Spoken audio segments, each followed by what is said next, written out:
Yes, everyone, welcome back. It's a Red Divide. It's my cousin Ray, the Liverpool fan, Mark, the United fan. Here we go again. Man, what a crazy weekend, especially for United. I think you'll be happy that Liverpool were back to winning ways. How's the game, my cuz? Doing good. Can't complain. Good to be back in studio with you once again, talking all things football. Yeah, I don't even know where to start here. You guys were in cruise control, 3-0 up. Next minute, 3-3. Then 120 minutes, 4-3. Only for VAR to come in and save your asses. And then in the shootouts, missing the first one, and then winning in the end. My man, what a roller coaster.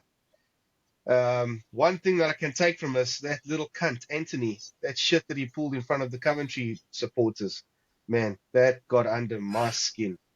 Doing that to a first div club that fought so hard for a result, didn't get it. United were lucky. You guys almost threw it away. What do you have to say, Marcus? Yeah, look, talk about drama. Chiefs to be up 3-0, coasting, absolutely coasting in the first half, thinking, man, this is a breeze. We've got this lockdown. You're headed to the final. It's a good result. Will fill us with confidence for the rest of the season. And then, geez, look, some of those goals, came out of nowhere. The first goal, really nice finish Yeah, from the Coventry striker. And the second and third one came out of nowhere, a bit unlucky, deflections and whatnot. But when it went 3-1, I thought, oh, okay, just steady the ship, maybe go and score a fourth. But no, 3-2. And as soon as the second one went in, I was like, oh, here we go. I had that feeling that something's about to happen. This is not good. And I know that how we've fallen apart, especially of late. Hmm. And I was like, oh, here we go. And yeah, there we went, 3-3. I was just shaking my head, couldn't believe what just happened. And yeah, like we couldn't keep the ball. We looked like we were a team in a lower division versus Coventry in a higher division. They outplayed us, outfought us. It's almost like we came out in the second half thinking, we've got this. It's all good. We can now just play Sunday league football, chill out, and we'll just finish the game out. And it's a real weakness that we have because we've done it almost every week for the past month. It's shocking. And yeah, is what it is. And geez, when I went to 3-3, they had the momentum and they they showed it did. by going on and actually scoring the fourth. And I just dropped my head when they scored that fourth, and I thought, you got to be kidding me. And actually, at that stage, I was like, you know what, Coventry, you deserve it. You guys are They showing you did. want it more. You're fighting for it more. So I'm happy for you. Well done. Part of me obviously was so irritated with United, but there was a part of me that was so happy for Coventry because I'm like, you're a small team. You beat Wolves in the quarters. You beat everybody else along your way. You're now in the semis. You just came back from 3-0 down against Manchester United. You just scored a fourth. Congratulations. You guys deserve it. Well done. Can't argue with you.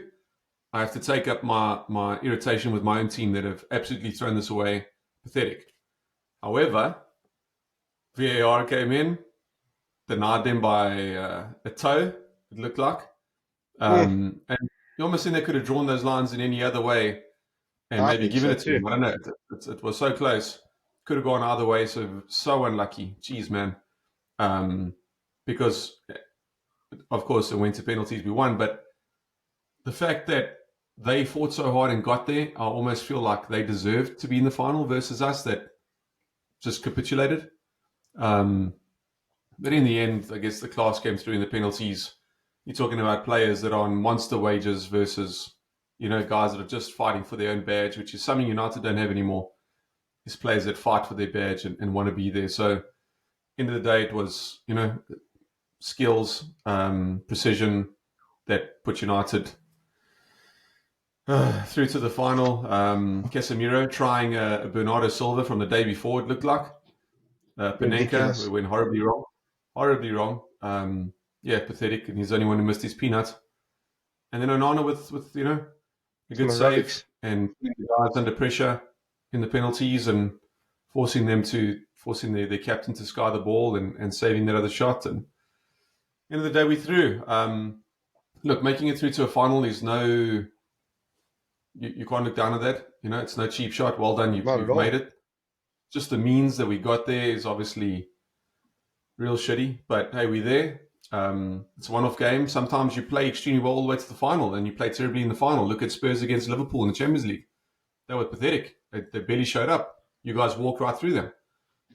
So it all depends. That's an embarrassing showing. If you want to look at embarrassing showings, United, we were embarrassing for throwing it away, sure, but whatever, it happened. We got to fix that in the off season. I almost want the season just to be over, but let's first try and whip out an absolute miracle. A miracle. A 0.1% is what I give us to beat City in the final. But you know that old saying. So you're saying there's a chance? Yeah, there could be one. Anyway, so we'll see. I tell you what. What was it like for you as a Liverpool fan to watch that game? Well, going into the game, I honestly didn't think that Coventry would beat you, in all honesty. But then as the game grew on and they got the one back, I'm like, oh, maybe, just maybe. And then they got the second one. I'm like, okay, these guys want it. They're showing that they actually want it. When it went 3-3, I'm like, okay, there's nothing that's going to stop these guys from scoring again. And when they scored the fourth, and it took so long with that VAR decision, man, there was so much controversy with that decision.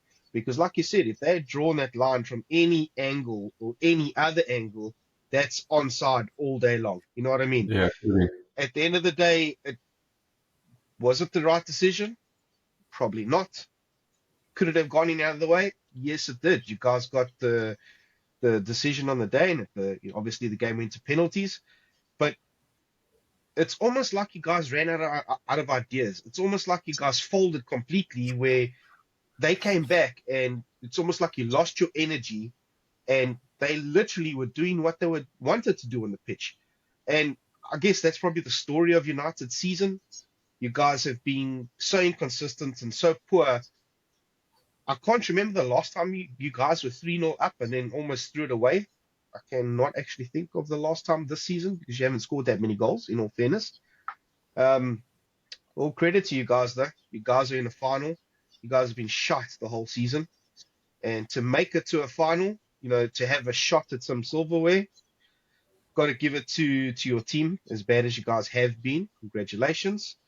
But yeah, now you guys are going up against the best team in Manchester. It's not going to be easy. But then again, it's a final, All form goes out of the window. Anything can happen on the day. Hopefully City give you guys 5 or 6. That would be great for our viewers. Yeah, but anything can happen. You guys can pull a rabbit out of a hat and win on the day. I wouldn't like that, but anything's possible. Yeah, I feel like you say that every week. United seem to run out of ideas, and it seems that may be the case. We still don't know what our style of play is, right? Which is one of the things that you have to criticize Ten Hag for. Is you look at City, you know what they're doing. You look at Liverpool, you know what they're doing. You look at Arsenal, you have a really good idea what they're doing. United, it's like however they feel on the day, whatever they're going to do, you don't know what you're going to get. They want to play transition. Okay, I get that, but you leave yourself very open to the counters, which, as we've seen, Liverpool have caught us on those. City catch us on that. Arsenal caught us on those. It is what it is. So we'll see. I don't know. Even if he wins the FA Cup, I don't know if he keeps his job. What you want is like City. If you look at under 10s at City, they play the same way that the first team plays. So you need that throughout the club. It needs to be in the DNA of the club. This is how we play. United used to have that. It was a United way. We had our own DNA. Everybody knew the way that we played. Now it's all over the show. So I think whether you keep Ten Hag or you don't, you need to find someone that wants to play to whatever style Ineos wants us to be now. And that may be Ten Hag, it may be someone else, but it doesn't matter. You can't just come in and just start firing guys. It doesn't matter left, right, and center. We go down the same rabbit hole we've gone through with all these other coaches, because like you like to say, is we've had more coaches than trophies. We can't continue to do that. No. It needs to change. And so if Ten Hag is the right guy with the right structure, fine, keep him in there and give him some time. If he's not, who is it? Who's available? I don't know who could come in and do a job. Is it Thomas Tuchel? I don't really want Thomas Tuchel. Is it definitely not Gareth Southgate? Nobody wants that dude. Is No. it Ancelotti? Ancelotti's not going to leave Real. I don't know. There's rumors last year that this would be his last season. I don't know, but is he going to come in and listen to Ineos, or he's about to retire, right? He doesn't be told what to do, when to do it. So you probably need a young manager who's available. So part of me is almost like, well, stick with Ten Hag, let him get rid of the players. We still have players there that are there from Van Gaal days. Louis Van Gaal still has players there, you know what I mean? So you've got this mix and match squad. Get rid of it. Make sure he gets the support and the structure to buy the players. It's not his fault we paid 80 million or whatever it is for Anthony. He went early. The clowns above him decided, no, that's too much, we're going to hold off. Waited till the very last week and then paid over the odds for him because Ajax were like, well, we already sold the players we want to sell. We sold Timber and we sold whoever else. So, yeah, if you guys want him, here's the price. Take it or leave it. Yeah. So that's the structure above him. He doesn't dictate, negotiations, stuff like that. And he had a really good structure above him at Ajax with Mark Overmars and Van der Sar and all the other guys. So he can go back to just being a coach if the structures are above him, which it is now.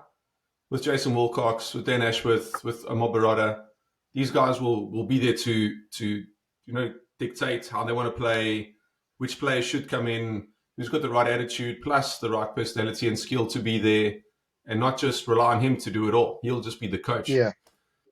So yeah, I don't know. We'll see, man. I don't think he needs to leave, in all fairness. It's only his second season. But last season you finished third. You got to the final of the Carabao Cup. You won the Carabao Cup, didn't you? Yeah. And then you got to the final of the Europa League. FA last season. And the FA Cup. Yeah.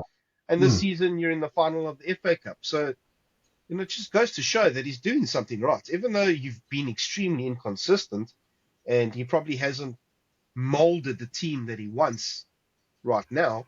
But I think if history has taught us anything, managers need time, right? Look at Arteta. He's had 5 seasons at Arsenal. Look what they're doing now, man.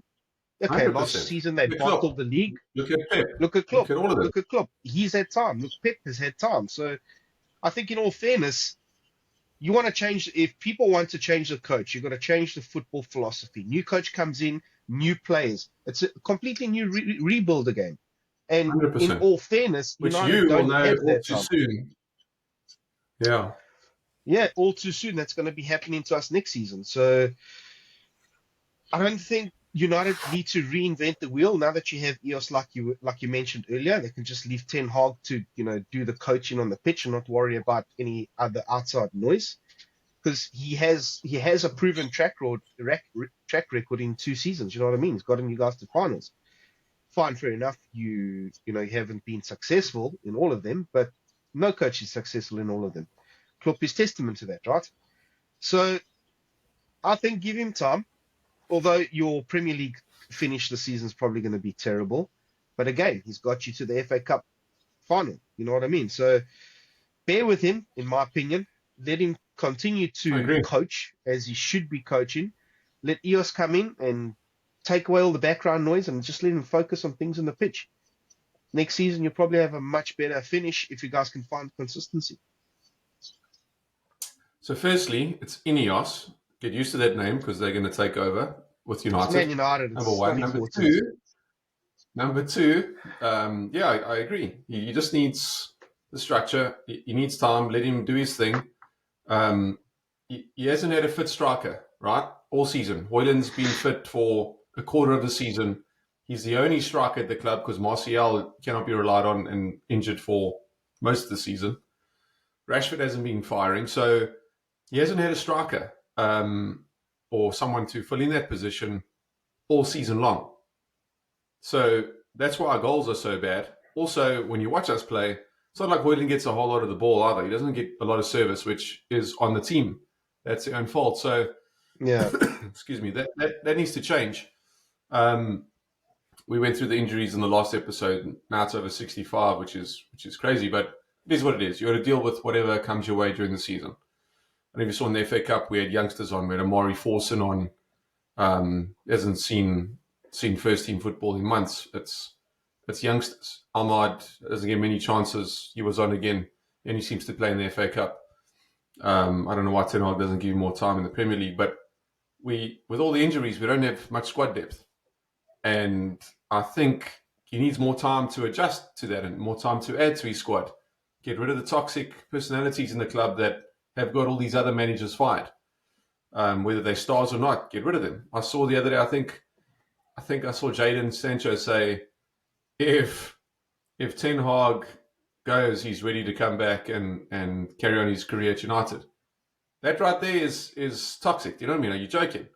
Get rid of that guy and I'll come back. And then what? You don't like the next guy and we'll have to get rid of him for you to stay and play. So, in other words, people like that, get rid of them. Cut them loose. Off you go. And we'll get guys who want to play for the badge. Doesn't matter who's in charge or who's there. They want to play for the badge. That's all that matters. That's what you need. And So do you we think don't it have comes that at the down moment. to like coaching styles, or do you think it comes down to formations? Because if you look at Jadon Sancho now, I'm not saying that his actions are I agree with him. I don't agree with him because no player is bigger than the club. But you think it's maybe a formation thing that Ten Hag's not playing him in the right formation, or the way No. he plays football is not attacking enough. Why is he succeeding at Dortmund, and why was he so shit well, he wasn't shit at United, but why did he not succeed at United? And why is he succeeding at Dortmund? What's the difference there? Look, so Is it he played at Dortmund before, so he's comfortable there. He knows the club. So the fact he's gone back there and he's doing all right is no shock because he knows everything about the club. It's a new coach, it's new players. Haaland and them are not there. There's a couple others that have left as well, but he knows the club for the best part, and he's doing okay. He's not ripping it apart and turning in Ballon d'Or performances, but he's doing all right. He's doing okay. Whereas at United, the scrutiny at United is always going to be unbelievable because of where they came from, what they've won, what's expected of them. So whenever we lose, that's why you and the whole fantasy group jump on us because they're like, you guys are so terrible versus where you were. We ruined all you guys' childhoods, and now we are an embarrassment to ourselves. You guys are laughing at us. That's the reality of the situation. And you guys are loving it. You guys are loving it, and I would too if I was on your side of the fence. But a player like Jadon Sancho, who is extremely gifted, but is maybe mentally a little weaker than what you need. He needs an arm around the shoulder kind of guy. He doesn't need a stern talking to because it doesn't work for him. You yeah cannot get motivated like that. So, Ten Hag trying to be disciplined with him and strict with him, Jadon Sancho doesn't react to that. And unfortunately, that's the kind of person Ten Hag is. And I agree with that. It should be at club football, that dude's like your father figure. You respect him, you listen to him, you do what he says as he does, as he says it, and you carry on. yeah Jadon Sancho wants to be flashy, his outfits, his cars, his this, his that. He doesn't want to be told what to do. And unfortunately, that's a lot of the new culture and the new generations that they are their way. And Sancho wants to be in charge of himself. He doesn't want to have to abide by someone else's rules or this or that. And that's unfortunate for him. So he's gone back to Dortmund and he's happy there. He's chilled. He knows the environment. He knows the city. And he's probably just happy and he's carrying on with his thing. Whereas United are in a bad state, trying to build. There's a lot of scrutiny on the whole squad. Anyone who doesn't do well gets pointed at, and I don't think he can take that. He can't take their criticism because he's like, oh, what you mean? I'm a really good player. Yeah, you are, but you don't always apply yourself. And if you don't have a good game at United, you'll get called out for it. At Dortmund, it might go under the radar. Oh, it just wasn't a good game for him. Next week, he'll do better. United doesn't work like that. You get jumped on for not performing week in and week out. So it's different. It's all good. We just need time. We clear them out, and we go again. And maybe we need a couple of seasons of where we are now, unfortunately, just to find our way, and then go from there. But you need some structure.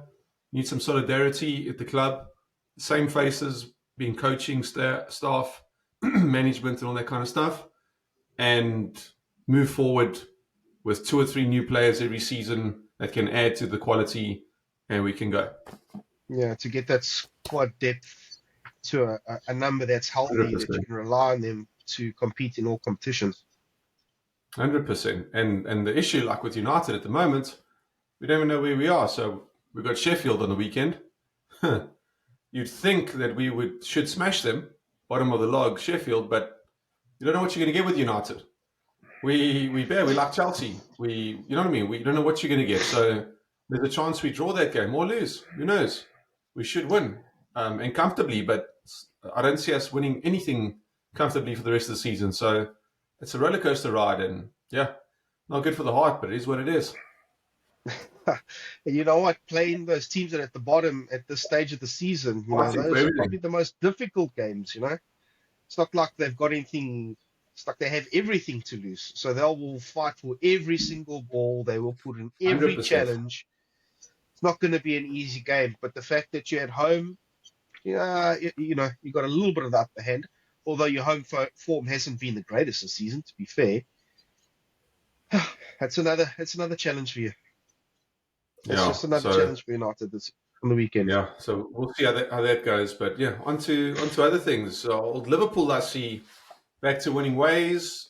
Klopp decided to either rest or drop Darwin and Salah from the starting 11. Jota starred. He did great, and now he's injured. What now? No.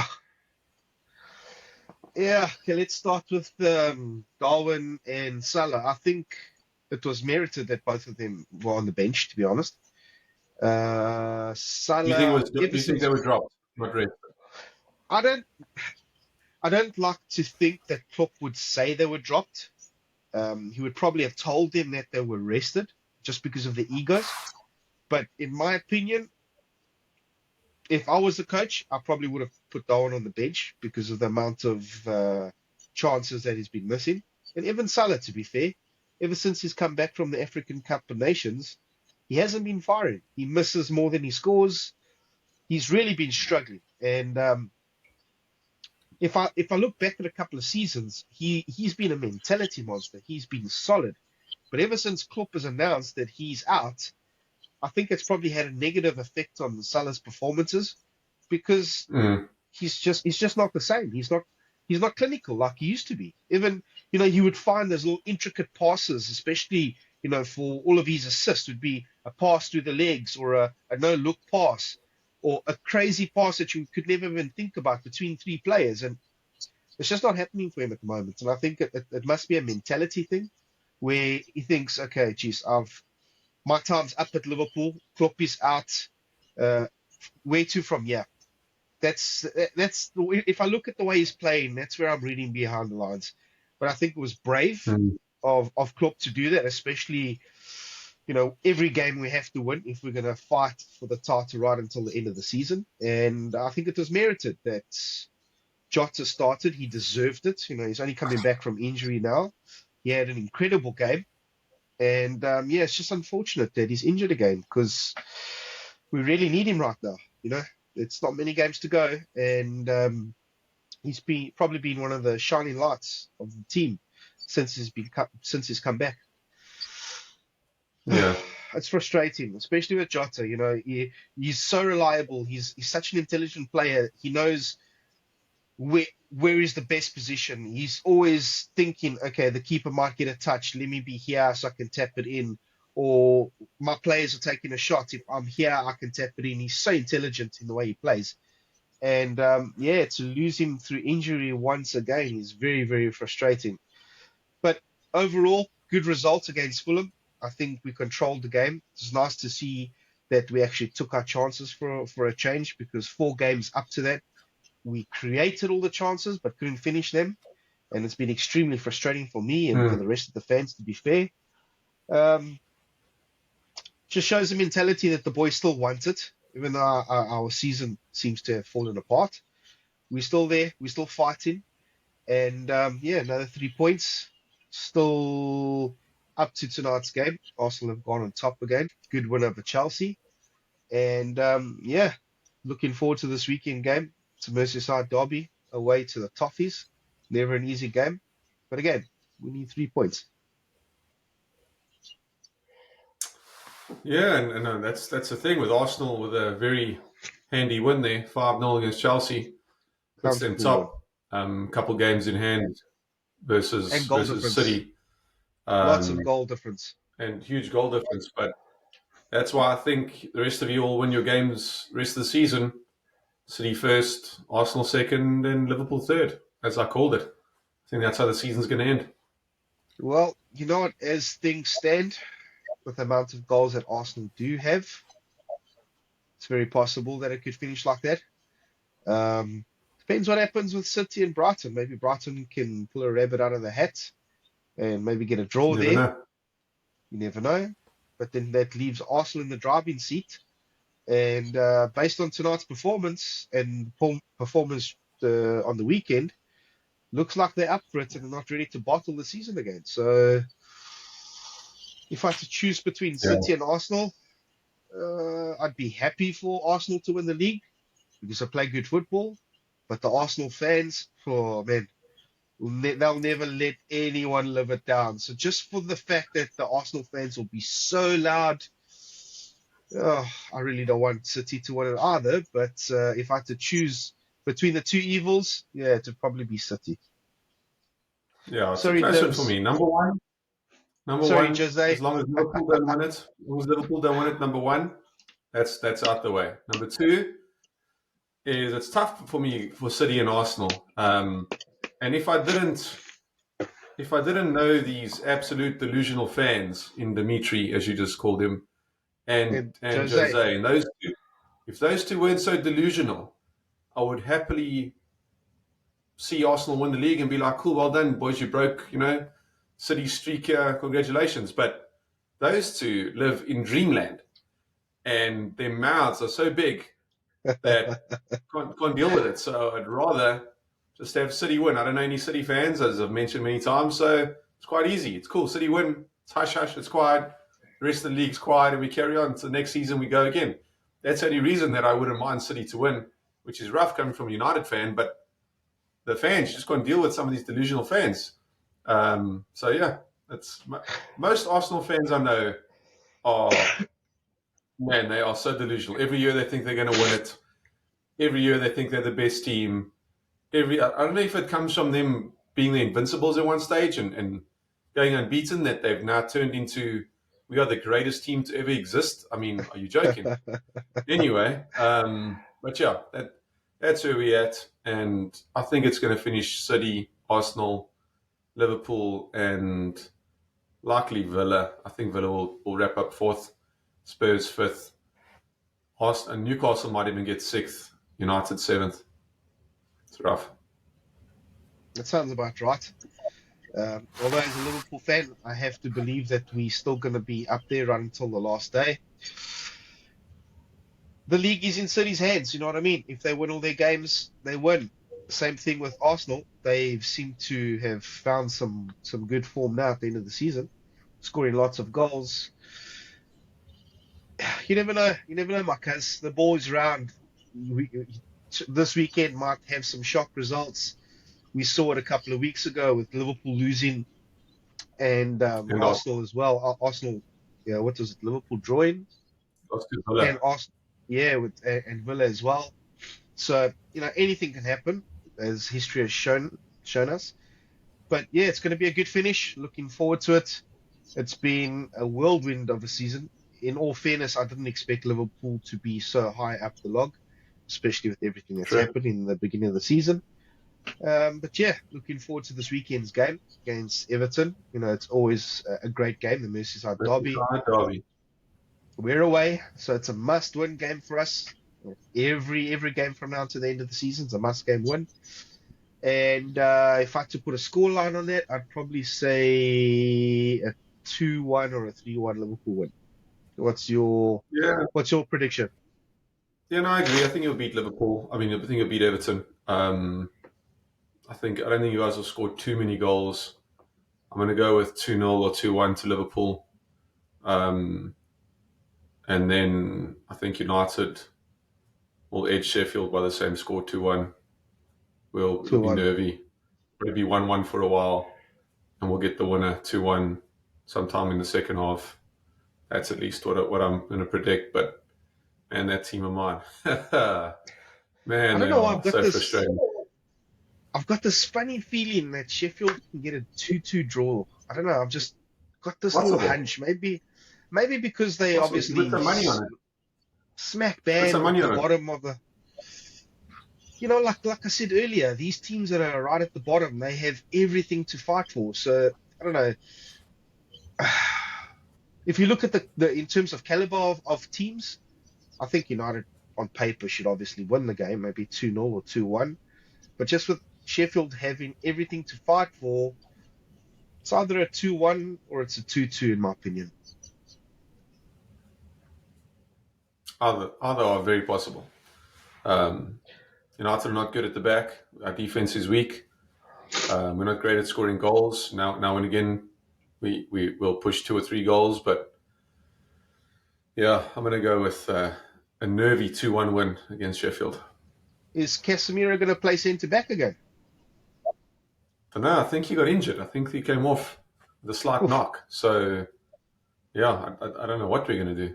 But likely, if he's fit, he'll play centre back again with Maguire. 2 slowest players on our team.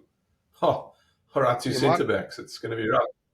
If he's not available, you guys might have to put McTominay or maybe even Kobe centre back. McTominay was injured. McTominay picked up a knock as well. Oof. Nice. So That's maybe like Kobe. I'm saying. It's non-stop. I don't know, somebody. But man, it's rough. And we need players to be fit because we still have big games left. We still have Arsenal. We still have City in the FA Cup final. We need some players to come back ASAP. Oh, yeah, I know exactly what it's like to have all of those injuries. I remember that 2 seasons ago, Liverpool had 0 centre backs. We were playing Fabinho centre back. We were playing Henderson centre back. Yeah, it's rough with the injuries, and that's why having a huge squad and having squad depth is so important, in For every sure. single position. So it's going to be interesting finishing for both our teams. Look forward to this game this weekend, and come on, you Liverpool. I don't know so much about that, but yeah, hope the blue side of Liverpool do their thing, and we'll see everybody else on the next episode. Like, subscribe, don't forget it's free, eh? Do it. See you later. Thanks, everyone. Come on, Sheffield. Let's go. See you. Ciao. Bye. Ciao.